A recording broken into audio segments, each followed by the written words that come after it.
자, 반갑습니다. 리더스탁 정예준입니다. 이번 주 스탁마켓 나온 시간에 살펴볼 내용은 미중 관계에 대한 부분에 대해서 이야기를 해보고자 합니다. 최근에 미국의 블링컨 장관에 이어서 옐런 재무부 장관까지 중국에 방문하는 일정이 잡히고 있습니다. 이에 따라 주류 언론에서는 미중 간의 관계에 화해 무드가 잡히고 있다라는 식으로 조명을 하고 있는데, 제가 보는 입장에서는 전혀 상황이 다르게 보입니다. 오히려 저는 미중 간의 재격돌이 일어나지 않을까 생각이 되고, 미중 전쟁의 불씨가 다시 한번 되살아날 수 있는 일정이 다가오고 있는 게 아닌가라고 생각이 돼요. 왜 이런 생각을 가지고 있는지 또 목차 내용 살펴드리면서 천천히 하나씩 설명을 드리도록 할 테니 오늘도 영상 끝까지 함께 하시길 바라도록 하겠습니다. 자, 그럼 목차부터 한번 살펴보도록 할게요. 첫 번째 내용은 미중 전쟁에 대한 역사, 어떻게 지금까지 오게 됐는지에 대한 히스토리를 먼저 한번 살펴드리도록 하겠고, 이 역사의 배경을 두고 두 번째로 옐런 재무부 장관이 이 시점에 중국을 방문하는 거에 대해서 시사하는 바가 무엇인지 제가 바라본 시선에서 한번 설명을 드려보도록 하겠습니다. 그리고 마지막으로 미중 관계에 대한 미래 전망을 어떻게 하고 있는지에 대한 부분을 마지막으로 설명드리면서 방송 마치도록 할게요. 자, 그럼 첫 번째 내용으로 미중 전쟁의 히스토리서부터 한번 살펴보도록 하겠습니다. 자, 1부입니다. 1부는 미중 전쟁의 역사를 살펴보도록 할 텐데, 조금 거창하게 이야기하면은 산업혁명기에는 언제나 전쟁이 존재했기 때문에 지금 미중 간의 격돌이 일어나고 있는 것이다 라고 좀 설명을 드리도록 하겠습니다. 예전서부터 많이 했었던 이야기인데, 지금 우리가 경험하고 있는 시대가 바로 산업혁명기, 즉 4차 산업으로의 전환기라고 보여지고 있거든요.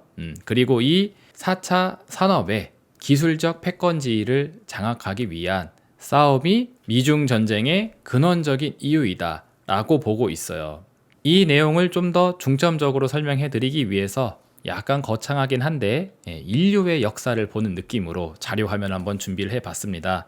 현재의 4차 산업이라고 불리는 시대가 다가오기 이전에는 이렇게 1차, 2차, 3차의 산업혁명을 거쳤다라고 하는데, 첫 번째 산업혁명은 우리가 농경화, 우리가 농업을 발견하게 됐던 것에서부터 이야기를 많이 하죠. 그래서 우리 국사 시간이나 이런 데 보면은 이런 자료들 많이 보실 겁니다.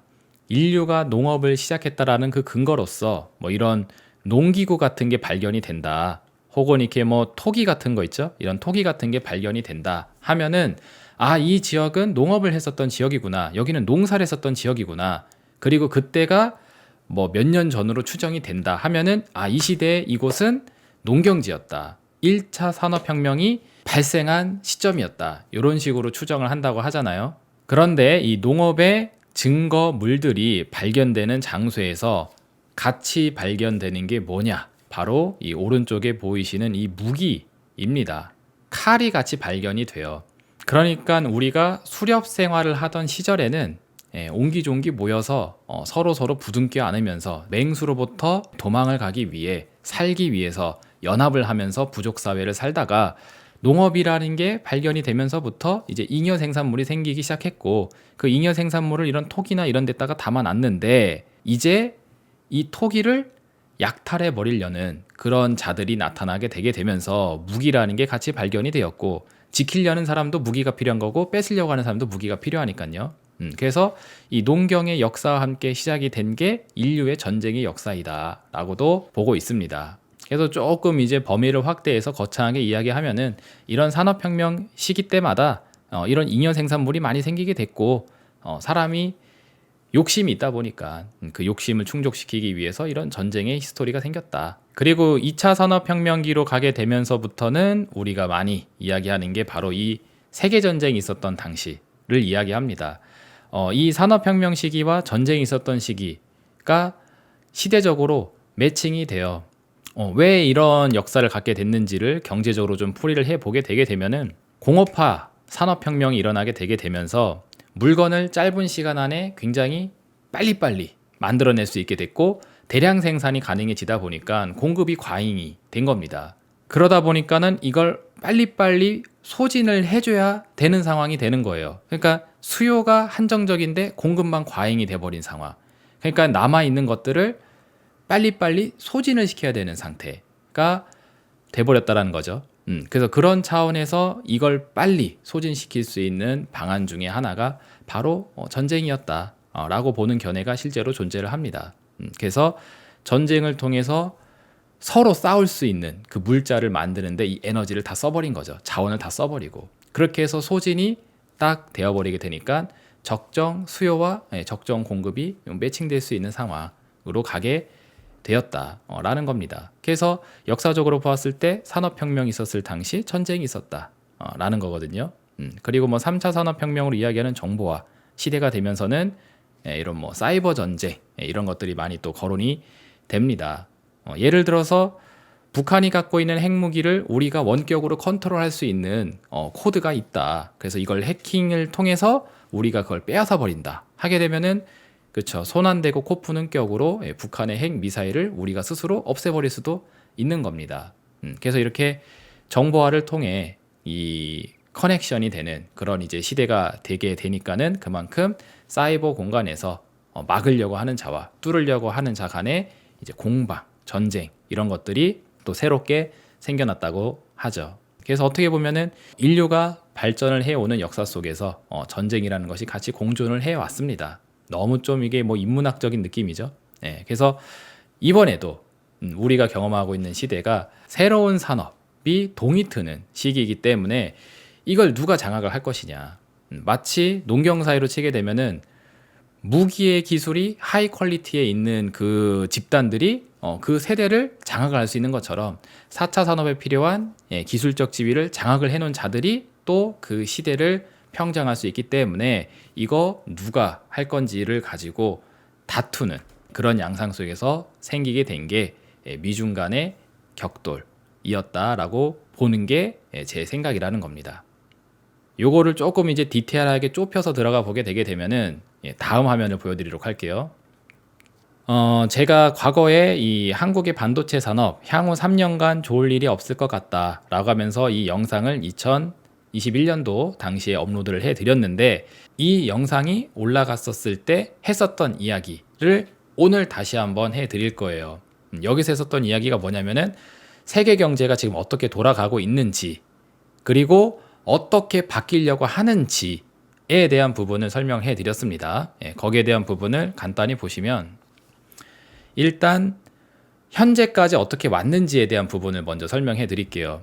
요 그림도 제가 많이 그려드렸죠. 중국과 같은 나라 그리고 미국과 같은 나라를 이렇게 양분을 해놓고 중국이 대표적인 생산자로서의 역할을 하게 된다. 세계 시장에서. 그리고 미국과 같은 나라는 이제 소비자 역할을 하게 된다. 그래서 어렵게 생각하지 말고 미국의 나이키 브랜드 생각하라고 많이 이야기해드렸죠. 브랜드랑 회사는 미국 건데 이 회사에서 나오는 물건들이 만들어지는 곳은 여기예요. 뭐 중국, 베트남, 인도네시아 이렇게 메이드 인 차이나 이런 것들이 다 붙어져 있잖아요. 근데 브랜드는 미국 회사입니다. 이게 어찌된 일이냐. 미국에서 갖고 있는 기술력을 바탕으로 중국한테 오더를 주는 겁니다. 이거 만들어라. 니네 노동력이 싸니까 그걸 가지고 우리가 알려준 대로 만들어라. 그래서 이게 완성이 되면은 우리한테 다시 되팔라고. 그러면 중국 입장에서는 물건을 만들어서 팔면서 이에 대한 반대급부로 미국이 넣어주는 돈, 달러 이거를 쌓아가면서 경제 성장을 할 수 있게 됩니다. 이 돈을 가지고 사고 싶은 걸 사면 되니까요. 그래서 이 각자의 입장을 보게 되면은 어떻게 되냐면은 중국 입장에서는 야, 우리가 니네 대신에 물건을 만들어주고 있다. 마치 노예처럼 니네가 시키는 대로 우리가 일을 해주고 있지 않느냐. 그래서 우리는 정당하게 돈을 받고 있는 거다. 라고 주장할 수 있는 편이 하나 생기게 되고 반대로 미국 입장에서 보게 되면은 우리가 갖고 있는 기술 덕택에 그러니까 우리가 주는 오더 덕택에 니네가 일을 할 수가 있는 건데 배은만덕하게 이 은혜를 모르고 있으면 되겠느냐 라고도 볼 수 있는 입장입니다. 이게 언제 이제 불타오르기 시작을 하게 됐냐면은 2018년도 들어서 이 트럼프 행정부 시절 때 미국이 Make America Great Again 미국을 다시 한번 위대하게 만들겠다라고 하면서 이 중국을 패기 시작을 했었어요. 그때 이 양자의 입장이 타오르기 시작을 했습니다. 그러니까 이런 거죠. 미국 입장에서 이렇게 일거리를 줘서 중국을 먹여 살려놨더니 얘네가 한다는 짓이 자꾸 카피 앤 페이스트. 우리가 갖고 있는 기술력을 그대로 복사하기 붙여넣기로 베껴버린 다음에 지네의 독자적인 기술인 척 해놓고 이걸 세계 시장에 팔고 있다. 우리의 기술을 훔쳐서 싼 값에 똑같은 물건을 만들고 그거를 해외 시장에 팔고 있다. 예, 그러면서 뭐 샤오미나 화웨이 이런 회사들이 막 생기고 했었었잖아요. 그거를 이제 제재하겠다. 더 이상 그렇게 하지 못하게 하겠다. 중국은 배응만덕하다. 예, 이 논리를 피게 되면서 이렇게 중국이 만들어내는 물건에 대해서는 우리는 관세를 부과한다. 우리한테 물건을 되팔려면은 그만큼 관세를 붙여서 팔아야 한다. 라고 하면서 이 페널티를 넣기 시작을 하게 됐습니다. 이게 2018년도, 2019년도에 있었던 미중 무역 전쟁의 발단 과정이라고 보시면 되세요. 그렇게 되면서 이제 생겼던 트러블이 뭐냐면은 이 프로듀서, 생산자의 지위가 떨어지기 시작하게 된 겁니다. 왜냐하면 물건을 만들어서 팔아야 되는데 이 팔아서 남기는 마진율만큼이 관세로 퉁쳐져 버리게 되니까 물건을 팔면 팔수록 남는 게 생겨야 되는데 남는 게 안 생겨요. 그렇다고 미국이라는 소비 시장을 포기할 수도 없습니다. 왜냐하면 여기가 세계에서 가장 큰 소비 시장인데 여기다 물건을 못 팔아버리게 되면은 그러면 이제 예전만큼 돈을 벌기가 힘들어지게 되잖아요. 그리고 또 미국이라고 해서 좋은 것만 있느냐? 그렇지는 않아요. 또 여기도 관세를 부과를 하는 만큼 여기 생산자의 비용이 올라가기 때문에 이 비용 때문에 비용이 올라간 만큼 또 물건값이 상승하게 됩니다. 그러니까 미국 입장에서는 또 인플레이션, 물건을 살 때 더 많은 돈을 내야 되는 그런 이제 또 페널티가 생기게 되죠. 그러니까 서로 손실이 생기는데 서로 손실이 생기는 상황이 있음에도 불구하고 이를 무릅쓰고 이 상황을 지금까지 계속 유지를 해 온 겁니다. 그러니 이 세계 경제의 메커니즘이 이게 팽팽팽팽 돌면서 돈이 벌려야 되는데 브레이크가 잡혀버리게 되니까 세계 경제가 지금 전체적으로 떨어지고 있잖아요. 그 근원적인 원인이 여기에 있고 이런 상황이 오게 된 깊이 있는 분석을 하기 위해서는 사실 미중 간의 관계가 어떻게 되고 있는지에 대한 기본적인 이해가 있어야 된다고 봅니다. 그래서 대략적인 히스토리를 이렇게 설명을 해드렸어요. 자, 그러면 여기서 중요한 게 뭐냐면은 이 상황으로 가는 중에 발생되고 있는 또 새로운 변화가 있다라는 점입니다. 거기에 대한 이야기를 이어서 해드리면은 다음 화면 보도록 할게요. 자, New Mechanism of the Global Economy 라고 제가 써놨습니다. 이제 새로운 메커니즘이 작동되려고 하고 있어요. 자, 아까 전에 보셨던 거하고 반대 방향으로 이 시계가 돌아가려고 한다라는 겁니다. 이전에는 생산자 역할을 했었던 중국, 그리고 소비자 역할을 했었던 미국이 입장을 지금 바꾸려고 하는 양상이라는 거죠. 즉, 생산자로서의 지위를 차지하려고 하는 미국의 스탠스가 보인다라는 겁니다. 왜 그러느냐? 이제는 기술력이 굉장히 중요해지는 시대로 간다라는 겁니다. 뭐냐면은 얘네한테 일감을 자꾸 주면서 복제품을 만들어내게 되는데 만약에 우리가 갖고 있는, 그러니까 미국 입장이에요. 미국에서 갖고 있는 그 어떤 첨단 하이 테크놀로지 기술을 중국에다가 일감을 줘서 오더를 주게 되게 되면은 얘네가 또 똑같은 거 복제해가지고 싼 값에 만들어 버리게 되면은 이거 뭐 죽 써서 개중꼴이지 않느냐. 그러니까 니네한테 이제 오더 못 준다. 이제 우리가 스스로 갖고 있는 기술을 바탕으로 스스로 생산을 할 거다. 그래서 우린 하이 테크놀로지를 여기서 생산해서 니네가 살려면은 사가라. 대신에 이걸 사갈 때 이 기술이 높은 기술력을 갖고 있는 만큼, 첨단 기술인 만큼 많은 비용을 내고 사가야 될 거다라고 하면서 이 아까 전에 보셨던 메커니즘하고 반대예요. 소비자랑 생산자의 위치가 반대로 바뀌어져 있는 이런 상황으로 지금 이끌어가고 있다라는 거죠. 이게 제가 지난번에 반도체 산업이 3년 동안 별 볼 일이 없을 것 같다라고 했었던 그 근원적인 이유입니다. 왜? 우리나라 반도체 기술은 이 하이 테크놀로지가 없거든요. 시스템 반도체 생산 기술, 설계 기술이 없기 때문에 미국에 의존을 많이 하고 있는데 이 나라가 지네 나라에서 만들 거 아니면은 생산하지도 못하게 하고 팔지도 못하게 해버리니까.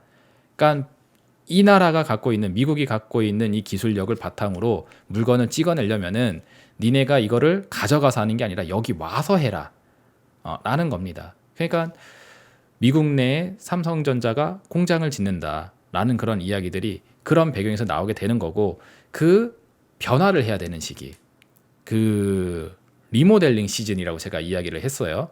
그래서 이런 새로운 질서, 이 새로운 메커니즘으로 변화하는 시기가 공백기일 수 있다. 매출의 공백기. 왜냐하면 이전에 했었던 메커니즘을 잠시 덮어두고 새로운 방식으로 전환을 해야 되는데, 이게 하나 둘 셋 땅 해서 변하는 게 아니라 시차를 두고 변화를 하는 거기 때문에 이 변화를 하기까지 그 과정이 빈다. 그래서 이 비어있는 시기 동안에는 아마도 매출 성과, 영업이익 성과가 잘 나올 수가 없을 것 같으니 최소 제 기준에서는 한 3년 정도는 별 볼 일 없는 시대가 될 것 같습니다 하면서 해드렸던 이야기가 바로 이 이야기입니다. 그래서 메커니즘의 변화가 리모델링 시즌을 불러오게 되고, 이 리모델링 시즌에 의해서 우리나라는 하이 테크놀로지를 갖고 있다 하게 되면은 이 시기가 그렇게 불편하지 않겠지만, 안타깝게도 없기 때문에 여기에 의존을 해서 생산을 해야 되기 때문에, 그렇다라면은 그쵸, 이 리모델링 시즌이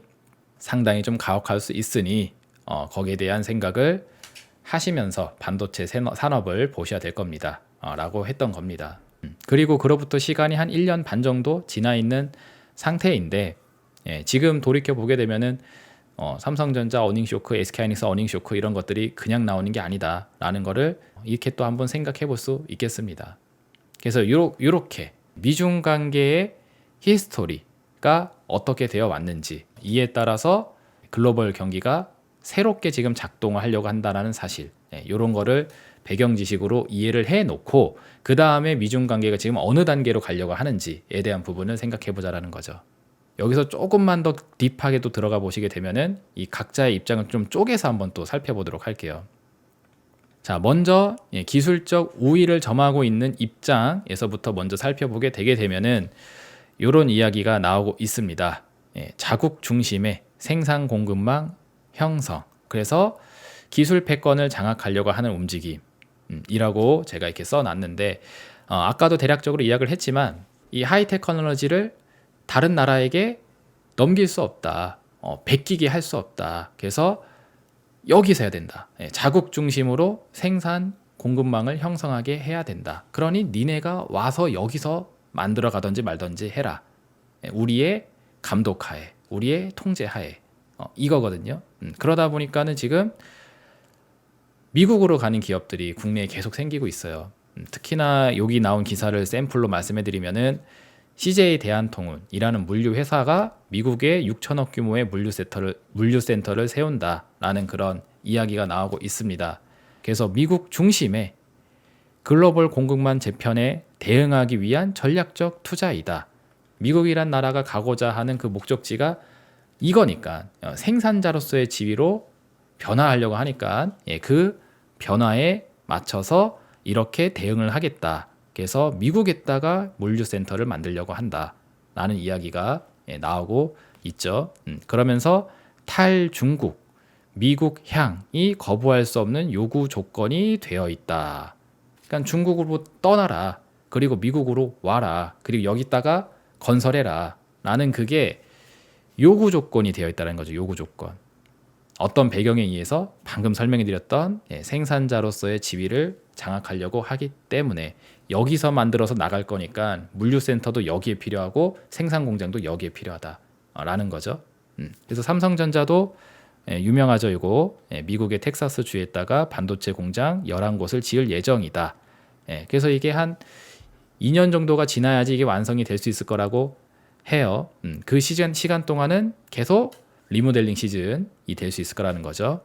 그리고 LG 에너지 솔루션 역시 애리조나주에 공장을 지을 예정이다. 라고 하면서 반도체 대표 기업, 그리고 뭐 2차 전지 대표 기업, 4차 산업의 미래로 가는 데 있어서 핵심 분야로 거론되는 이쪽에 해당되는 대표 기업들이 지금 중국을 떠나고 미국으로 가자라고 하고 있습니다. 심지어 우리나라 자국 내도 안 돼. 그리고 미국 온리예요. 이쪽으로 떠나고 있는 거죠. 그럼 여기서 물건이 만들어지게 되게 되면은 그거는 미국의 GDP가 올라가는데 도움을 주는 경제 활동이 되게 됩니다. 국내 GDP하고는 관련이 없게 돼요. 그러니까 국가적인 차원으로 보게 되면은 손실이 일어날 수 있을 만한 그런 상태가 되겠죠. 물론 기업 차원에서는 이 리모델링 시즌이 잘 완수가 되게 되면은 그 이후에 미국 중심의 공급망을 만드는 데 있어서 뭐 굴지의 역할을 하게 된다. 하게 되면은 그만큼 뭐 성장과 베네핏이 있을 수 있겠죠. 하지만 그건 그렇게 된 이후의 상황인 것이고 그 전까지는 어쨌든 공백기가 있을 수 있다라고 저는 보고 있습니다. 근데 어쨌든 미국 입장에서는 이렇게 생산 공급망의 지위를 장악하면서 기술 패권을 형성하려고 하는 그 목적이 명확하다라는 거예요. 그러면서 지금 중국으로부터 탈출해라 라고 하는 게 요구 조건입니다. 근데 무슨 미국하고 중국하고 관계가 좋아지긴 뭐가 좋아집니까? 제가 봤었을 때는 굉장히 허무맹랑한 소리예요. 중국을 버리고 이쪽으로 오라고 하고 있는 게 명확한 스탠스인데 갑자기 여기서 미국하고 중국하고 화해를 하면서 악수를 하면서 전쟁을 끝내버린다? 저는 전혀 그런 상황이 지금 아니라고 보고 있습니다. 그래서 이런 어떤 그 파트너십을 미국 쪽에서 계속 땡기고 있고, 그래서 미국과 친하게 지낼 수 있는 동맹국, 조금 이제 안 좋게 표현하면 종속국, 그러니까 말 잘 듣는 나라이죠. 말 잘 들을 수 있는 나라. 이 말 잘 듣는 나라하고는 이렇게 파트너십을 맺으면서 본인의 나라에다가 이런 걸 해줄 수 있게 해 나가고 있고, 중국과 뭔가 함께 가고자 하는 나라들 혹은 그런 입장이 있는 기업들 같은 경우에는 적대적으로 대할 수 있는 외교적 스탠스가 미국의 입장이다. 그리고 기술 우위를 점하고 있는 나라의 입장이다. 라고 볼 수 있습니다. 자, 그럼 이런 무대 속에서 이 반대편에 있는 쪽은 어떻게 되느냐? 생산자로서의 지위를 갖고 있으면서 동시에 기술 열 위에 처해져 있는 국가 혹은 그런 입장들 같은 경우에는 기술 우위가 이제 부재하고 있기 때문에 뭔가 이렇게 좀 특별한 기술력이 없기 때문에 그 고만고만한 기술, 그러니까 다른 나라에서도 다른 기업에서도 얼마든지 뽑아낼 수 있는 그런 품질의 그런 저기술력의 그런 상품을 가지고 있는 나라나 기업들 같은 경우에는 상대적으로 이 경쟁력이 약화가 되겠죠. 그러다 보니까는 아까도 얘기했다시피 여기 지위가 떨어지게 돼요. 그래서 여기 보시면은 삼성전자도 메모리 반도체 쪽으로 기술력이 있는 기업이지 시스템 반도체 쪽으로 기술력이 있는 회사가 아닙니다. 그리고 이 메모리 반도체 기술 같은 경우에는 어느 정도 한계 수준까지 다 올라가져 있는 상태이기 때문에 상향 평준화가 이미 되어져 있는 상태라고 볼 수가 있어요. 그러다 보니까는 기술 우위가 크게 없습니다. 그렇다 보니까는 지금 이쪽 산업에 해당되는 물건들은 가격이 다 떨어지고 있죠. D램 가격도 지금 계속 하락 추세를 이어가고 있는 상태에 있습니다. 그러다 보니까 삼성전자 어닝 쇼크가 발생을 했고, 그러다 보니까 지금 조직을 재정비하겠다. 실적 앞에 장사가 없다. 라고 하면서 외형이 축소되는 그런 모양새로 진행이 되고 있죠. 그래서 제가 오래전에 말씀드렸던 게 이 과정을 리밸런싱이라고도 표현을 해드렸었죠. 우리 동네 커피숍 10개로 너무 많다. 5개만 살리고 나머지 5개는 없애버리자. 라는 게 이 리밸런싱의 현실적인 목적이다. 저는 그렇게 본다고 말씀을 해드렸죠. 그래서 이렇게 기술 우위가 아니라 기술 열 위에 있는 그런 산업들 같은 경우에는 이제 외형을 다 축소시키면서 밸런스를 줄여버리는 거죠. 그래서 이런 입장에 있는 산업들 같은 경우에는 이와 같은 무대에 계속 노출이 될 수밖에 없게 됩니다. 그러다 보니까는 수출이 부진해진 우리나라 상황이 되고 국가 경쟁력이 떨어지죠.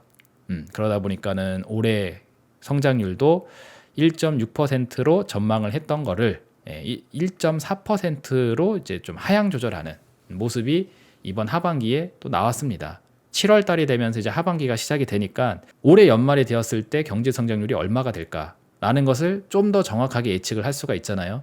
연초에 했던 것보다는 시간이 6개월 정도 지났으니까. 근데 이 코스대로 계속 가다 보게 되면은 원래 목적지인 1.6% 성장도 힘들 것 같다. 그래서 1.4로 하향 조절하자라는 게 지금 정부 측에서 내놓은 전망시라고 합니다. 그래서 대한민국 국가 경쟁력에 굉장히 큰 일조를 하고 있는 삼성의 반도체 산업 같은 경우에도 이런 무대에 있고, 비슷하게 기술 열위에 있는 그런 사람들 같은 경우에는 똑같은 상황에 노출이 되고 있어요. 근데 그나마 이렇게 큰 기업들 같은 경우에는 그동안에 벌어놓은 게 많기 때문에 이 경쟁에 뒤처지게 되면서 리모델링, 리밸런싱 시즌을 맞이한다 할지라도 생존은 가능한데, 중요한 거는 경쟁에 도태되는 그런 이제 기업들, 그러니까 외형이 애초에 작아서 벌어놓은 게 많이 없는데 이런 상황에 노출이 되어서 경쟁 열의로 도태가 돼서 떨어져 나가는 그런 기업들 같은 경우에는, 혹은 그런 산업들 같은 경우에는 부도가 나거나 파산이 날 수 있는 위험이 높죠.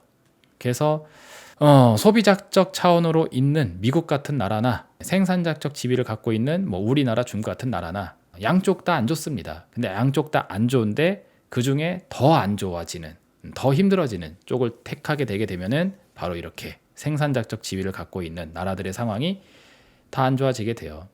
그래서 이런 배경 하에 제가 많이 이야기해드렸던 게 전시경제 역학, 지금 미중 간의 전쟁 상황이 결국 한국의 경제 상황을 안 좋게 이끌어가게 할 수 있는 그 백그라운드가 살아있다 나가면서 오래전에 해드렸던 이야기, 요거를 다시 현재를 기준으로 다시 리메이킹을 해드렸습니다. 그리고 이렇게 미중 간의 관계에 대한 부분을 다시 한번 세팅을 해놓고 현상을 보게 되면은 결코 미중 간의 관계가 우호적인 무대로 가기 위함이다 라고 볼 수 없다고 하는 제 의견이 어느 정도 좀 공감이 되시지 않을까 싶어요. 그래서 현실적인 부분을 다시 한번 재짚어 드리게 되게 되면은, 제가 바라보는 미중 관계는 바로 이겁니다. 미국과 중국은 여전히 전쟁 중이다.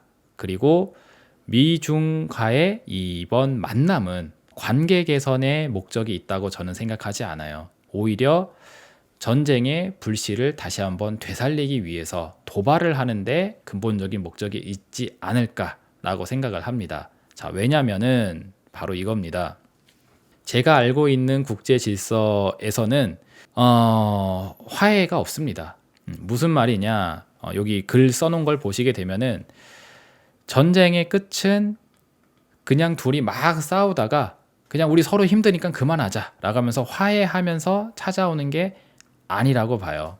어떻게 저는 생각하냐면은, 화해라는 이름으로 포장이 되어진 처참한 멸살이라고 제가 표현을 했는데 그냥 씨를 말려버리는 겁니다. 그러니까 더 이상 고개를 쳐들 수 없는 지경까지 만들어 놓고 나서 그 다음에 알았어, 내가 이제 안 그럴게 하면서 무릎을 확실히 꿇어버리는 걸 보여주게 되었을 때, 그때 미안해 라고 하면은 알았어 하면서 받아주게 되는 게 화해로 포장이 되어져 있죠. 보기에는 외교적으로 보았을 때, 정치적으로 보았을 때는 화해로 포장이 되어져 있지만 현실적으로는 이 처참한 멸살 과정 이후에서나 그 화해의 단계의 무드가 꽃이 핀다고 저는 생각을 합니다.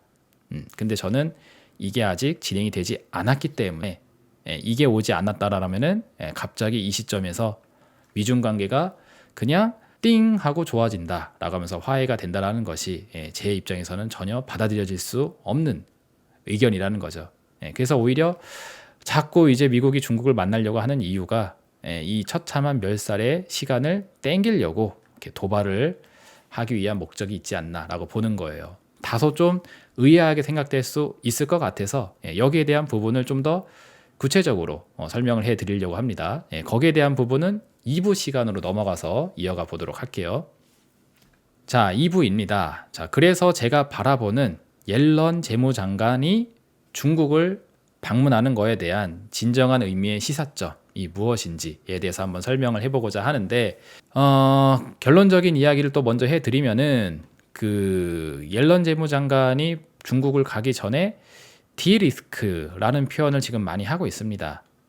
위험을 제거해야 된다. 그러니까 중국에 위험이 존재하고 있는데 그 위험을 제거하는 차원으로 합의가 되게 되면은 미중 관계는 좋아질 수 있다. 그래서 그거를 내가 만들기 위해서 가는 거다 라는 식으로 이야기하고 있습니다. 근데 이 디리스크가 말로는 뭐 위험 제거라는 이름으로 포장이 되어져 있는데 제가 보는 입장에서는 중국 경제를 멸살시킬 수 있는 방안을 제시하러 가는 거라고 저는 보여져요. 그 이야기를 하려고 두 번째 시간을 준비했습니다. 좀 더 구체적으로 가기 위해 기사를 좀 보면서 설명해 드리도록 할게요. 옐런 재무장관의 방중 관련된 기사 중에 이 기사가 가장 좀 제 입장에 부합하는 글들이 쓰여져 있는 것 같아서 이 기사를 가지고 왔습니다. 그래서 써 있는 글귀를 좀 보시게 되게 되면은 디리스킹, 그러니까 위험을 제거시킨다라는 새 간판을 내세운 미국의 첨단 기술 산업 공급망 재편이라고 되어져 있죠. 그러니까 이 디리스킹이라는 단어가 풀어서 설명하면은 첨단 기술 산업의 공급망 재편이라고 대놓고 이렇게 쓰여져 있어요. 그러니까 제가 아까 말씀드렸던 거, 우리가 생산하는 하이 테크놀로지를 니네가 베꼈으면 안 되지 않느냐, 그 위험을 제거해야 되겠다. 그래서 니네가 가지고 있는 첨단 기술과 관련된 산업들 싹 다 내려놓으라고. 그래서 니네가 위험이 제거가 된 게 확인이 되면은 우리는 너네와 같이 일을 할 수 있다, 너네와 같이 무역을 할 수 있다 라는 게 결과적으로 이 이야기라고 보여지는 겁니다. 그러니까 디리스킹이라고 되어졌으니까 뭔가 새로운 단어인 것 같고, 뭔가 중국의 어떤 뭐 정치적인 위험 뭐 이런 식으로 해석될 수 있는 내용으로 보여지는데, 사실 정치적인 문제가 아니라 이렇게 경제적인, 특히나 이 기술과 관련돼 있는 4차 산업 기술과 관련돼 있는 하이 테크놀로지 산업을 위험이라고 표현을 하는 거죠. 그러면서 여기 밑에 또 이어서 볼게요. 디커플링은 큰 실수가 될 것. 그래서 디커플링은 뭐냐? 산업망 공급망에서 중국을 배제하는 거. 그러니까 이건 또 무슨 얘기냐면은 미국하고 중국이 교류를 하지 않는 상황을 디커플링이라고 표현을 하고 있어요. 그러니까 아까 시계 방향처럼 이렇게 팽팽팽팽 돌아갔었던 글로벌 경기 상황 보여드렸죠. 그 메커니즘이 계속 돌아가야지 글로벌 경제가 살아있기 때문에 그것마저 끊어버리는 거는 큰 실수이다. 그래서 우리 미국하고 중국하고 같이 친하게 지내면서 이거 다시 시계 방향으로 돌려야 되지 않겠느냐. 그래서 그거는 해야 된다고. 단 이걸 하려면은 디리스킹 해야 된다. 위험을 제거해야 된다. 위험을 제거하고 나서 그 다음에 미중 간의 수레바퀴를 돌려보자 라는 겁니다. 그러면서 여기 뒷붙여 하는 말을 보게 되면은 더 값싸게 생산한 중국 물품을 구매하는 데에서 미국이 큰 이익을 얻을 것이다. 그러니까 이 디커플링을 하지 말아야 된다는 이유가 뭐예요? 여기서 속내를 다 얘기해주고 있죠. 니네가 싸게 만들어서 주는 거 우리 싸게 사야 되는데 그래야 우리의 이익이 도움이 되거든 하면서 니네는 물건 싸게 만드는 그 역할은 해줘야 돼. 단 첨단 기술은 건드리지 마. 이 얘기입니다. 이거를 제가 정리를 어떻게 했냐면은 이렇게 정리를 했어요. 첨단 산업의 기술 패권에는 꺼져라, 도전하지 말아라. 대신에 저품질의 기술 산업. 그러니까 싼 값의 노동력으로 단순 노동력으로 만들 수 있는 이런 거, 저품질의 기술은 얼마든지 찍어내라. 그거 우리가 싸게 사가지고 쓰겠다. 그래서 이거는 오케이. 하지만 첨단 기술은 노노, 안 돼. 그러니까 이걸 하러 가겠다라는 게 지금 옐런의 입장입니다. 자, 그러면은 중국이 이 얘기를 들었을 때 얼씨구나 하면서 좋습니다. 감사합니다. 우리 이렇게 해봅시다. 라고 나올까요? 과연? 그러니까 좋은 거는 지네가 다 한다고 하고 우리한테는 이런 거나 하라고 하면서 쳐버리는데, 이렇게 미국의 입장을 듣게 되었을 때 과연 중국이라는 곳에서 어떻게 나올지가 뭐 뻔하지 않겠어요? 그래서 제가 여기 위에 보시면은 provocation, not negotiation. 이거는 협상하러 가는 게 아니다. 제가 보는 입장에서는 이거는 도발하러 가는 겁니다. 중국의 빡침을 이끌어내는 거죠. 그래서 지금 중국의 입장도 이 기사 내용 그대로 이어서 보시게 되면은 이렇게 나오고 있어요. 반면 중국 측 인사들은 옐런 장관에게 디리스킹 역시 시장 경제 원칙에 부합하지 않는다. 그러니까 니네가 좋은 거는 다 한다고 하는데 이 디리스킹 이거 니네가 이야기하는 그 위험 제거 이거 시장 경제 원칙에 부합하지 않는 거 아니냐. 니네가 그 자본주의 메커니즘으로 그렇게 잘 사는 자본주의 꽃 같은 나라라고 하는데 왜 여기에 대해서는 제재를 가하느냐, 손을 대느냐. 이것도 시장 경제 원칙 그냥 냅둬야 되는 거 아니냐. 만약에 우리가 기술력을 습득해서 그 기술을 바탕으로 저가의 물건을 만들어내면은 그것도 니네가 감내를 해야지. 왜 좋은 것만 하려고 하느냐. 그래서 디리스킹 이거 시장 경제 원칙에 부합하지 않으니까 니네가 원하는 요구 조건대로 우리가 움직일 생각은 없다라는 이 입장이 그대로 나올 수 있다라는 게 당연한 게 아닌가 싶습니다. 그래서 요 기사 내용에서는 중국의 입장이 이렇게 나오지 않을까라고 생각을 한다고 해요. 당연히 이렇게 나오는 게 저는 뭐 정상적인 판단이라고 생각을 합니다. 그러면서 지금 덧붙여서 하는 이야기가 미국의 대중국 고율 관세, 그러니까 트럼프 행정부 2018년도에 해놨던 그 고율 관세가 지금도 유지가 되고 있습니다. 그러다 보니까는 중국이 만들어내는 물건의 비용이 상승해 버려요. 근데 그 비용이 상승하는 만큼 물건 가격도 올라가게 되죠. 제가 예전에 많이 했었던 이야기, 김밥 천국 하면서 이야기했던 거, 라면 한 그릇이 원래 3,000원이었는데 4,500원으로 올랐어. 그러니까는 손님 중에 한 분이 김밥 천국 사장님한테 어우 사장님 좋으시겠다고, 원래 라면 한 그릇에 3,000원씩 팔던 거 이제 4,500원에 파신다. 세 그릇만 파면은 9,000원이다. 이러다가 금방 뭐 에쿠스 뽑겠습니다 하면서 사장님 부러워요 이거 하면은 김밥으로 뺨 맞을 수도 있다고. 물건 가격이 올라가게 된 데에는 그 물건을 만드는데, 그 라면 한 그릇을 만드는데 생기는 비용이 많이 올라갔기 때문에 어쩔 수 없이 마진을 남기기 위해서 어거지로 올려놓은 거예요. 그래서 그렇게 가격을 많이 올려놓으니까 손님들이 떨어집니다. 근데 그거를 감안하고서도 어쩔 수 없이 진행이 된 물건 가격 상승, 라면 가격 상승이 그쵸, 전혀 반가울 일이 아니거든요. 그러니까 미국 입장에서도 이렇게 비용 증가에 따라서 물건 가격이 올라가게 되니까 그거에 따라서 미국의 소비가 떨어지고 있습니다. 그렇죠? 그래서 미국의 인플레이션이 가중되는 그런 부메랑이 되고 있지 않느냐. 그러니까 너네도 괴롭지 않느냐. 그러니까 이제 이러다가 다 죽으니까 그만하자라는 차원으로 중국이 얘기를 하고 있죠. 근데 미국은 어때? 그러면 디리스킹 하자. 근데 디리스킹은 안 된다. 해결이 될래야 될 수 있는 만남이 아닙니다. 제가 보는 입장에서는요.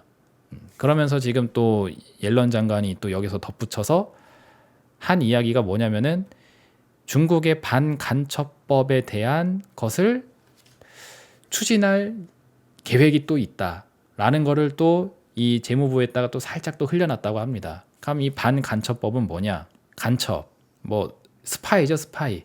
그러니까 스파이가 외교적인 스파이, 정치적인 스파이가 아니라 산업 스파이. 미국의 우수한 기술력을 빼가려고 하는 그 간첩 활동을 때려잡겠다. 그래서 중국 너네들이 우리의 하이 테크놀로지 기술을 강탈하려고 하는 그 움직임이 보이게 되면은 아주 그냥 가만두지 않겠다라는 차원으로 이런 반간첩법에 대한 것도 우리는 생각하고 있다라고 하면서 시작도 하기 전에 이런 것들을 무기로 잔뜩 실어놓은 채 이제 중국을 만나러 간다고 하는 겁니다. 과연 이게 그쵸, 협상을 하러 가자라는 건지 싸우러 가자고 하는 건지 제가 보는 입장에서는 뭐 너무 명확하다고 보여져요. 협상을 하러 가는 게 아니라 한번 되들어봐라 라고 하는 걸로 저는 보여집니다. 그리고 추가적으로 이것도 살펴볼게요.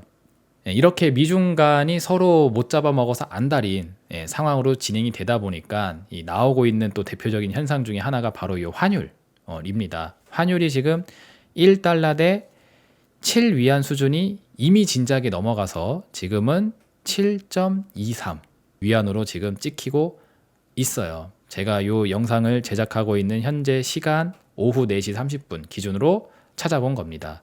왜 이렇게 됐느냐? 이 인플레이션 여기 문제 나왔죠? 이 인플레이션 문제를 해결하기 위해서 긴축의 스탠스, 금리를 올리는 미국의 상황이 강달러를 유도를 하고 있습니다. 그러니까 달러가 계속 강해져요. 그럼 달러가 강해지는 만큼 아이러니하게도 미국도 힘들지만 중국도 같이 힘들어지게 됩니다. 왜냐하면 달러가 강해지면 강해질수록 중국은 화폐 가치가 계속 떨어지게 되거든요. 왜 또 이런 문제가 근원적으로 발생을 하냐면은 중국이란 나라는 수출로 먹고 사는 비중이 되게 높아요. 아까도 얘기했다시피 미국의 물건을 대신 생산해 주면서 이걸 수출해 주면서 돈을 버는 메커니즘을 가지고 있는데, 그러려면은 수출 경쟁력이 좋아야 됩니다. 그러려면은 자국의 화폐가 좀 떨어져 있고 미국의 화폐 가치가 높아져 있는 상태를 유지하는 게 괜찮아요. 왜냐면은 벌어들이는 돈이 더 많으니까. 그러니까 수출 측으로 보았을 때는 환율이 오르면 오를수록 좋다고 이야기하잖아요. 왜냐면은 내가 벌어들이는 수입이 달러를 기준으로 보면 높아지게 되니까. 예를 들어서 미국에서 1달러를 벌었다. 근데 그게 환율이 1,000원이었을 때는 1,000원을 벌게 되는 거지만 환율이 2,000원이 되게 되면은 똑같은 1달러를 벌었을 때 2,000원을 벌게 되는 거잖아요. 그런 메커니즘에 의해서 위안은 좀 싸게 유지가 되고 있는 게 중국 입장에서는 수출 경쟁력을 키우는데 좋은 상태인 거죠. 그러니까 중국 입장에서는 위안화 가치가 살짝 떨어져 있는 상태가 수출 입장에서 이제 우호적인 상태입니다. 그러다 보니까는 중국은 대표적으로 통화 정책이 완화로 가게 돼요. 그래서 완화를 계속 유지하는 위안과 긴축을 계속 유지하고 있는 달러가 만나다 보게 되니까 이게 이렇게까지 괴리가 틀어지고 있는 상태입니다. 그러면 이게 환율이 올라가면 올라갈수록 중국은 좋은 거 아니냐라고 또 생각할 수가 있는데 꼭 그렇지는 않아요. 왜냐면은 적정 환율이라는 게 있거든요. 그러니까 수출 입장에서도 환율이 무조건 올라가기만 하면은 100%다 좋은 게 아닙니다. 적정 환율이라는 게 필요해요.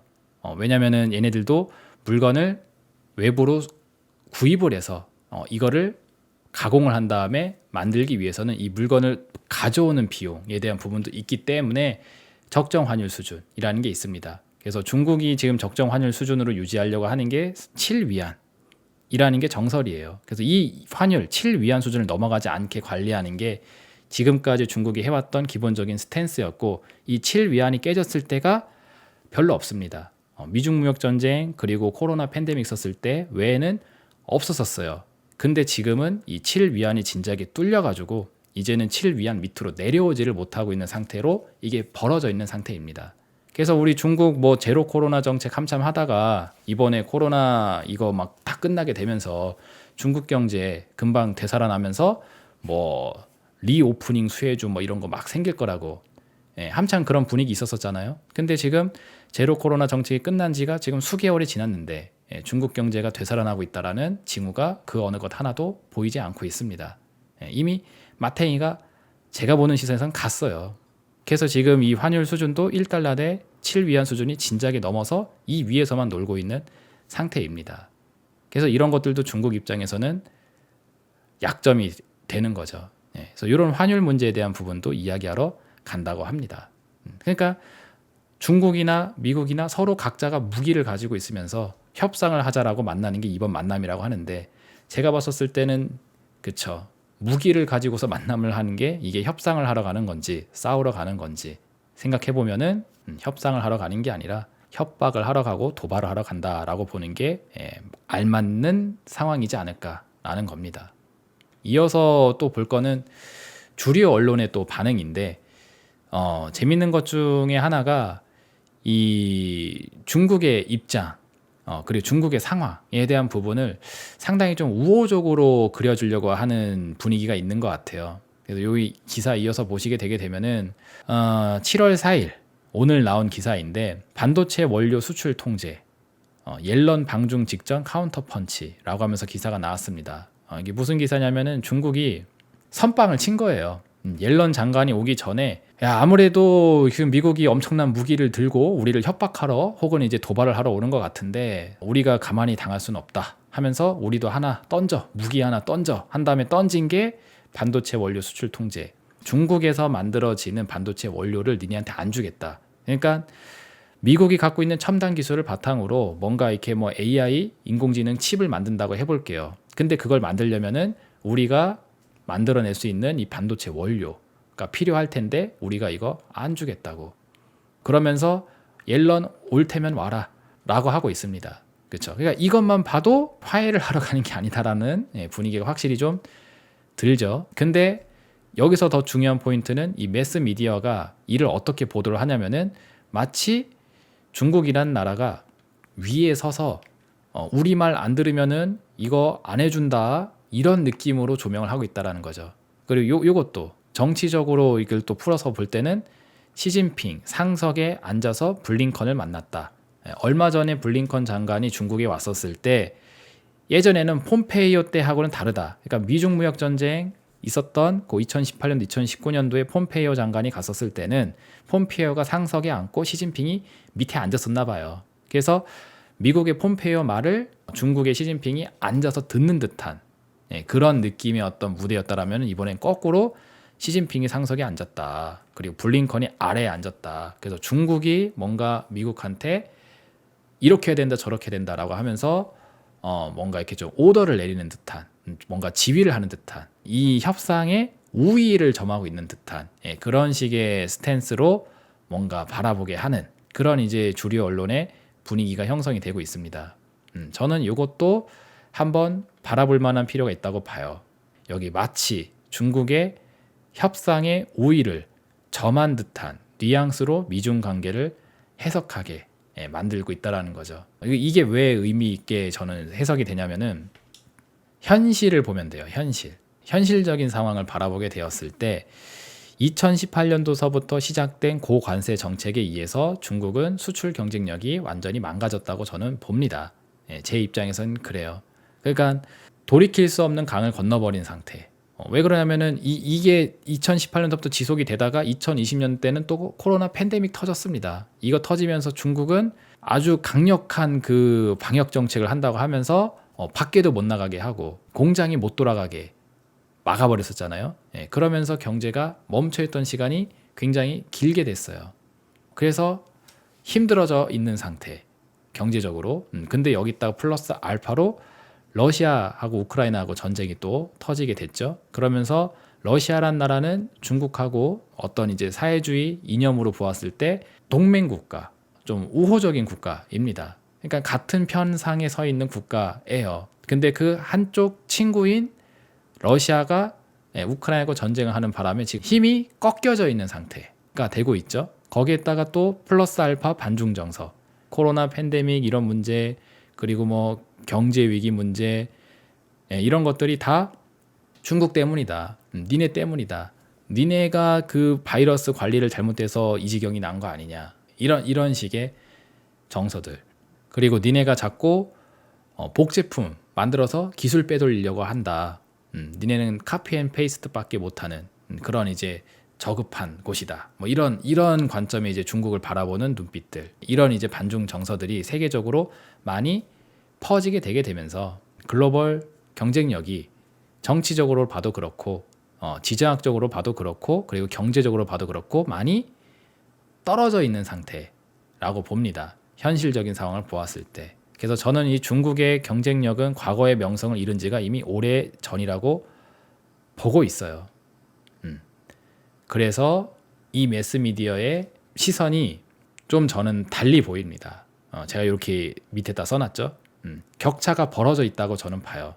격차가 벌어져 있는 지금, 그러니까 2018년서부터 고관세 정책을 하는 상황 중에 중국의 경쟁력은 떨어지게 됐지만, 그리고 소비를 하는 미국 입장에서는 다른 나라로부터 사면 되거든요. 그러니까 중국한테 일거리를 줬는데 중국이 이걸 안 해. 그러면은 야, 인도, 베트남, 인도네시아 니네가 대신해 하면서 거기다가 일감을 주면 돼요. 그리고 그 나라들이 감사합니다 하면서 일을 해주게 되거든. 그럼 거기서 소비를 하면은 됩니다. 그러니까 중국의 대체 나라가 있어요. 그러다 보니까 이 고관세 정책을 하면서도 버틸 수가 있거든요.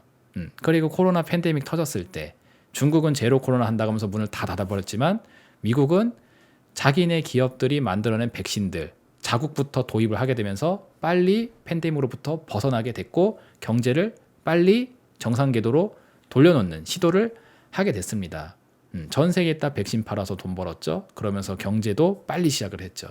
그렇죠? 러시아 전쟁 하게 되면서 우크라이나 친서방 국가 연합시켜버리고 러시아 고립시켜버리고, 그게 러시아가 유럽하고 손절을 해버리게 되니까, 그러니까 유럽 니네 왜 우크라이나 편드냐, 니네 괘씸하다 하면서 러시아가 했던 짓이 뭐냐면은 러시아에서 만들어지는 원유들 그리고 자원들, 유럽에 통하는 그 가스관들 그거 다 막아버리라고 하면서 러시아 지네 나라가 해외에다가 팔 수 있는 그 수출기를 스스로 막아버렸습니다.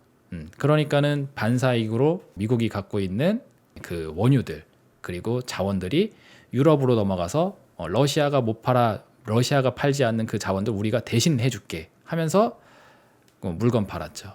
이 각각의 상황들, 반중 정서도 마찬가지. 중국은 그렇게 정서가 안 좋아지고 있는데 반대편에 있는 미국 입장에서는 가만히만 있어도 국제적으로 명성과 지위가 올라가게 되겠죠. 그러니까 이 각각의 항목들을 보게 되면은 중국은 계속 밑으로 떨어지고 미국의 상황은 계속 위로 올라갈 수 있는 상황이 명확하거든요. 제 기준에서는. 그래서 격차가 이미 이만큼 벌어져 있다라고 보는 겁니다. 이 상태에서 붙길 원하는 측은 오히려 중국이 아니라 저는 오히려 미국이라고 봐요. 왜? 격차가 벌어져 있으니까 우리 서로 원펀치 강냉이로 한 대씩 때리자 했었을 때 미국이 중국 한 대 때리고 중국이 미국 한 대 때릴 텐데 격차가 떨어져 버린 중국은 솜방망이가 되어 있을 거고 미국은 핵주먹이 되어 있을 거 아니에요. 그 상태로 한 대씩 때리자고 하게 되면은 누구에게 이득이겠어? 내가 봤을 땐 여기에게 훨씬 더 이득이거든요. 그래서 싸움을 원한다고 저는 봅니다. 상대를 때려 눕힐 수가 있으니까. 그래서 여기가 지금 이걸 원하는 것 같은데 그래서 도발을 하러 가는 것 같은데 재미난 거는 중국이 마치 미국하고 상대가 되는 것처럼 여론이 보여주고 있단 말이에요. 그러니까 제가 보는 시선에서는 격차가 이미 한참 벌어졌는데 주류 언론에서는 자꾸 이게 비등한 관계인 것처럼 서로 어깨를 나란히 할 수 있을 정도의 수준인 것처럼 자꾸 보여지고 있단 말이죠. 그래서 붙어도 되는 것처럼. 그렇게 붙어도 된다라는 이미징 속에서 중국의 지도자인 시진핑이 그럼 한번 때려볼까? 라고 하면서 우리 한번 원펀치 강냉이 한 대씩 논아 가져볼까? 하면서 서로 주먹을 한 대씩 휘두르게 되었을 때가 찾아오게 되면은 그 상황이 바로 미중 간의 전쟁의 도화선이 다시 붙는 상황이 되는 것이고 저는 이 상황을 중국 측이 원하는 게 아니라 미국 측이 간절히 원하고 있다고 저는 바라봅니다. 그러니 한번 싸워보려고 중국에 시비를 걸어가는 시간이 이번 만남이다 라고 보는 입장인 거죠.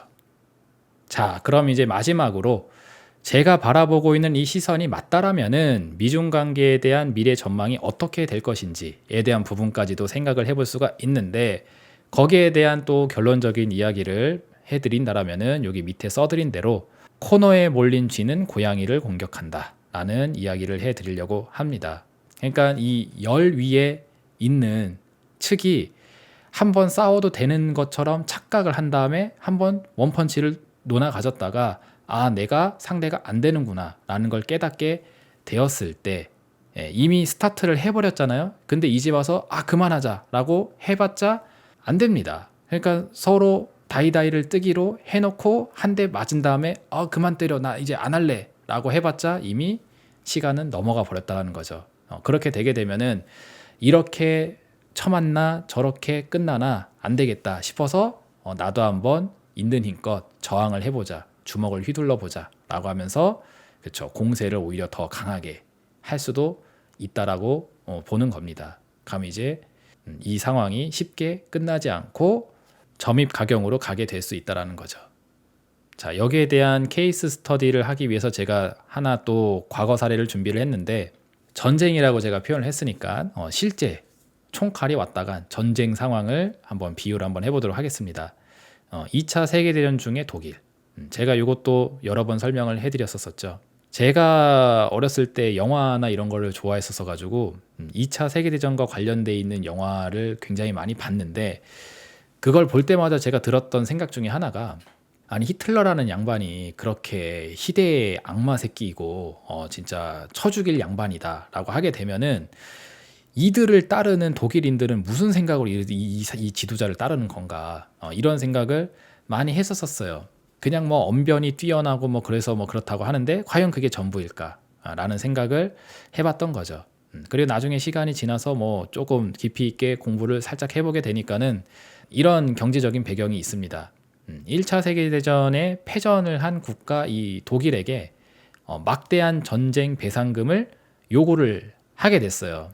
전 세계가 니네가 잘못한 짓이니까 니네가 해결해라 라고 하면서 알았다라고 했는데 그래서 얼마를 내야 되냐라고 하니까는 그쵸, 말이 안 되는 독일의 현 상황으로 보았을 때 절대 해결할 수 없는 수준의 전쟁 배상금을 요구를 하게 되니까 이거 우리 보고 항복하란 얘기가 아니구나. 그러니까 완전히 죽으란 얘기구나. 예, 그렇게 이제 해석이 되게 되니까 이 독일 입장에서는 이거 해도 너무한 거 아니냐. 아무리 그래도 뭔가 지난 과오를 정리할 수 있을 만한 최소한의 여지는 주면서 괴롭혀야 되는데 조금의 어떤 가능성도 없는, 해결할 수 없는 수준의 이 돈을 내라고 하니 이것은 안 되겠다. 코너에 몰린 쥐가 고양이를 무는 격으로 독일이라는 나라가 아리아, 우리는 아리아 민족이다 라는 그 타이틀, 이런 걸 가지고 독일들을 결집을 시킨 다음에 이들이 전쟁의 길을 택하도록 하게 된 거예요. 그러니까 이렇게 주거나 저렇게 주거나 한번 싸워보고 가야 되지 않겠느냐. 그리고 우리는 뭐 아리아인이다. 그래서 아리아인이 뭐냐면은 이제 우리가 세계의 가장 우월한 민족, 가장 뛰어난 민족, 그리고 역사적으로도 가장 뿌리가 되는 민족이다라는 걸 이렇게 막 이렇게 풀어내서 그래서 우리는 세상을 지배할 사람들이지 지배를 받아야 되는 그런 민족이 아니다라고 한 다음에 이제 독일인들이여 이제 일어나라라고 하면서 이렇게 결집이 되게 됐고 저 열등한 인간들 우리의 맛을 보여주러 가자 하면서 탱크 끌고 유럽 일대를 휘짓고 다녔던 게 이겁니다. 그러니까 애초에 코너에 몰리지 않았더라면은 이런 극단적인 선택을 하지 않았을 텐데 코너에 몰려버리다 보게 되니까 최후의 방법으로 선택한 게 개기는 길, 총을 한 번 더 꺼내는 길이 되게 된 겁니다. 애초에 이 스타트 라인을 안 끊었었으면 상관이 없는데 이미 끊어버린 이상 끝장을 볼 때까지 갈 수밖에 없었던 게 이 상황의 배경이라고 보시면 되거든요. 이 배경을 그대로 이해를 한 채 현재 미중 전쟁에다 대입을 시켜봐도 유사한 미래가 그려질 거라고 저는 생각을 해요.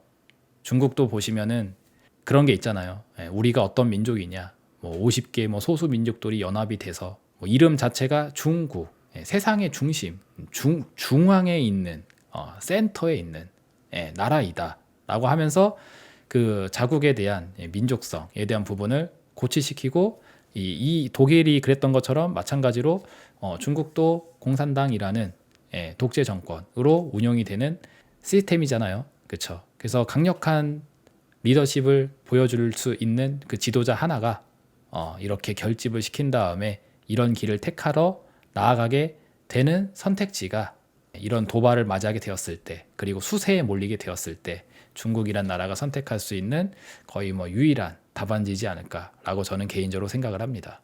그래서 그 상황이 진행이 된다 하게 되면은 시나리오를 몇 가지 좀 써볼 수가 있죠. 첫 번째로는 경제적인 분야를 한번 보도록 하겠습니다.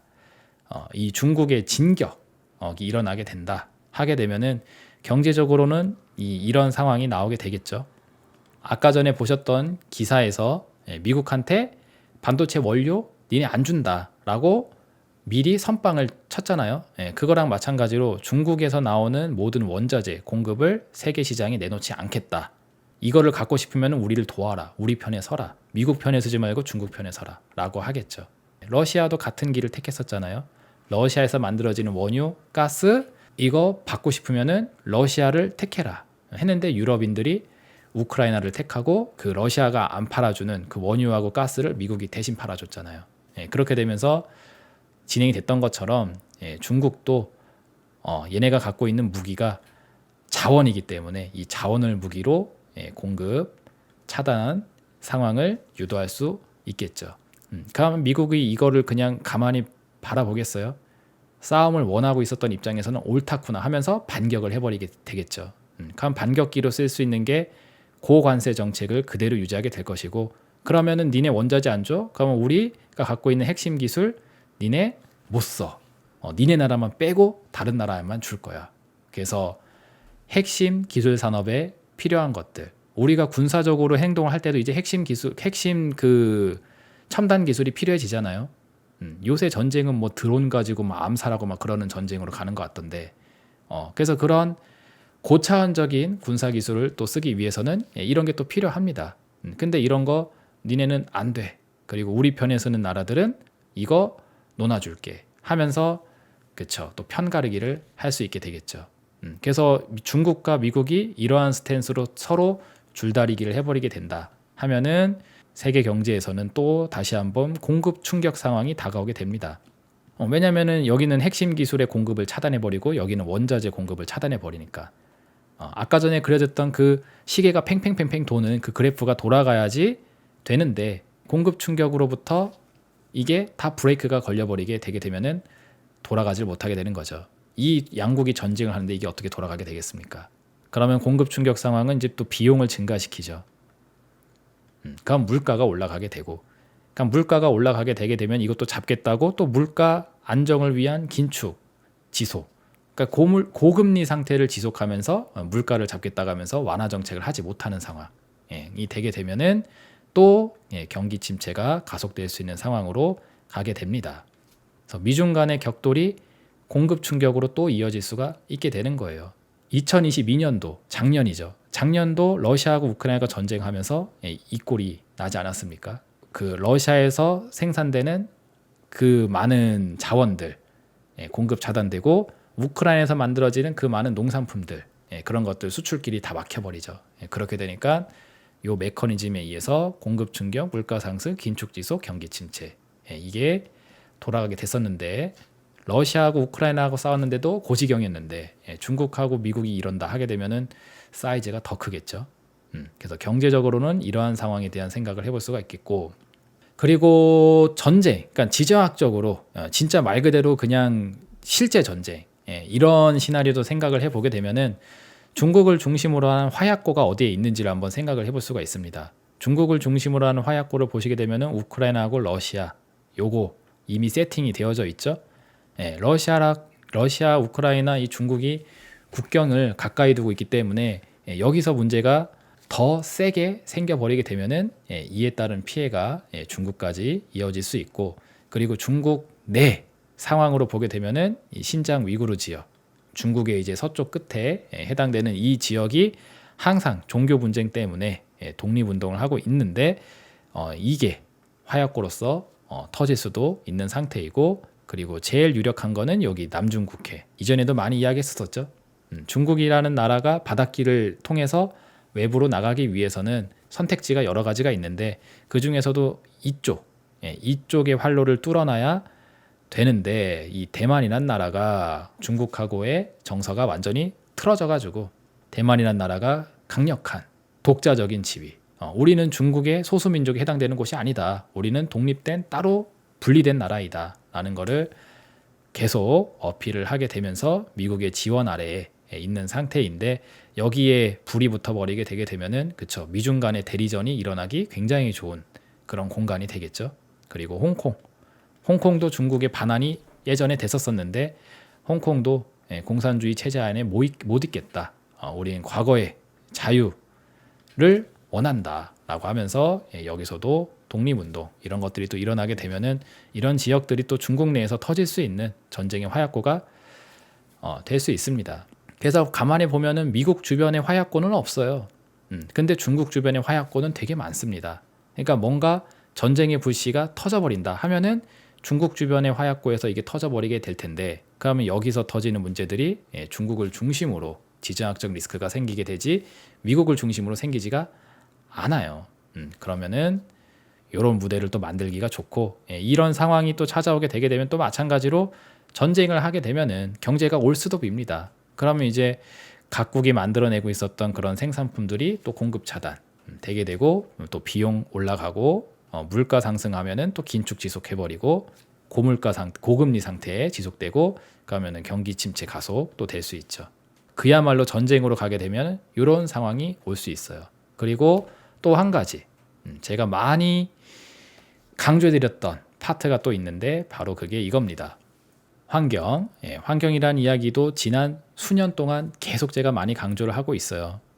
왜냐면은 탄소 배출이 높은 국가가 또 중국이거든요. 제조 공장으로 먹고 사는 나라인 만큼 제조 공장이 돌아감에 따라 자연적으로 발생하는 탄소 배출 이거에 대한 페널티를 중국을 겨냥해서 부과를 시켜버리는 그 국제 무대로 가게 되게 되면은 역시 마찬가지로 비용이 또 올라가게 됩니다. 안 그래도 물건 하나 만드는데 생기는 비용이 높은데 여기다가 탄소를 발생시키는 만큼 페널티, 세금을 더 내라 하게 되게 되면은 그만큼 물건 하나를 찍어내는데 발생하는 비용이 더 높아지게 되죠. 그럼 그 비용이 높아지는 만큼 수출 경쟁력은 또 떨어지게 됩니다. 그리고 약간 직접적으로 타격을 줄 수 있는 거는 이상기후 현상.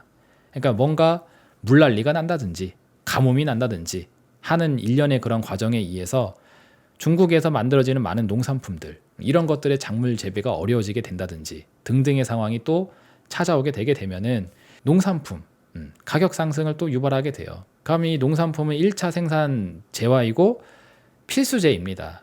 필수재의 가격이 올라가게 되게 되면은 자연스럽게 2차, 3차 산업에 대한 가격 상승을 유발하게 돼요. 그러니까 밥상 물가가 올라가게 되면은 예를 들어서 점심 한 끼 먹는데 식사값이 예를 들어서 뭐 11,000원이다. 12,000원이다. 그러면은 시급이 못해도 최소한 13,000원은 줘야지. 그렇죠. 하루 1시간 일해서 밥 한 끼는 사 먹을 수 있는 거 아니겠어요. 그래서 이 식탁의 물가가 올라가면 올라갈수록 그만큼 임금을 비롯한 다른 이제 산업에 대한 다른 어떤 물가에 대한 비용도 같이 올려버리게 되게 됩니다. 그래서 이런 환경 문제에 의해서 물가 상승, 비용 상승을 또 유도하게 되면은 이것도 잡겠다고 긴축지속 하게 되면은 경기 침체 가속, 이 메커니즘도 또 작동이 되게 되죠. 그래서 환경이라는 이 변수에 의해서 뭔가 새로운 상황이 찾아올 수 있을 거라는 이야기는 제가 과거서부터 굉장히 많이 했습니다. 제가 이거를 오랜 시간 동안 견지를 하고 있는 이유는 딱 중국이란 타겟팅에다가 써먹기가 아주 좋은 그런 어떤 주제이기 때문에 그런 거거든요. 그래서 코로나 팬데믹이라는 상황이 지금 해소가 됐으니까 새로운 페널티를 부과시킨다 하게 되면은 이 환경이라는 타이틀만큼 좋은 게 없다고 저는 생각하고 있습니다. 그래서 이런 상황까지도 해볼 수가 있죠. 중국말 안 들어? 그러면 우리 전 세계에 연합되어 있으니까 이거 탄소세 부과 시즌으로 간다. 이거 안 지키면 넌 국제 왕따야. 해버릴 수가 있겠죠. 이런 겁니다. 자, 그래서 미중 간의 격돌 상황에 대한 시나리오를 세 가지 분야로 나눠가지고 한 번씩 살펴봤어요. 그리고 이걸 좀 종합적으로 또 보시면은 저는 이런 생각이 듭니다. 미중 관계가 지금 화해 모드로 가고 있기 때문에 지금 만남이 성사되는 게 아니라 어떻게 보면은 전쟁을 하기 위해 만남을 성사하고 있는 게 아닌가라고 본다고 했는데 그러면 정말 미중 관계가 좋아지는 화해 무드가 진정한 의미의 화해 무드가 되는 그 조건은 무엇이냐 라고 물어보신다라면은 이렇게 대답을 해드리고 싶어요. 미중 관계가 좋아질 수 있는 유일한 조건은 저는 하나밖에 없다고 봅니다. 중국이 됐던 미국이 됐던 자신이 가지고 있는 모든 패권적 지위를 내려놓고 최소 30년 이상, 최소 30년이란 시간, 그러니까 산업혁명기에 그 변화를 받아들이는 시간을 30년 정도라고 생각을 했었을 때 그 30년이라는 시간 동안 상대방이 넘볼 수 없는 상태. 예를 들어서 중국이라고 하게 되면 중국이 미국을 절대로 넘을 수 없는 그 30년의 시간을 스스로 택하는 거예요. 그 상황을 스스로 만들어내는 거. 그거를 택하게 되게 되면은 이제 더 이상 위험이 되지가 않죠. 그러니까 위험이 되지 않는 사람하고는 절대로 싸우지 않습니다.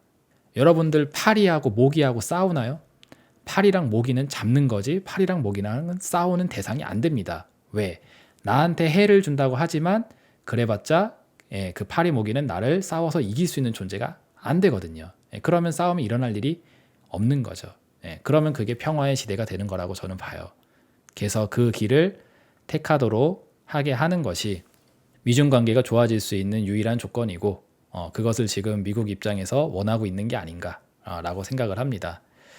그래서 지금 이미 좀 마탱이가 가져 있는 중국을 향해서 미국이 도발을 하게 되었을 때 그리고 미중 간의 그 재격돌을 하게 되었을 때 어쩌면은 미중 관계가 좋아질 수 있는, 즉 전쟁의 끝장이 날 만한 상황으로 갈 수도 있지 않을까 생각이 됩니다.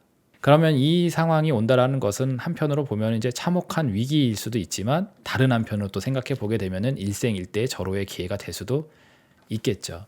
엔딩이니까, 끝 지점이니까, 전쟁의 끝 지점이니까.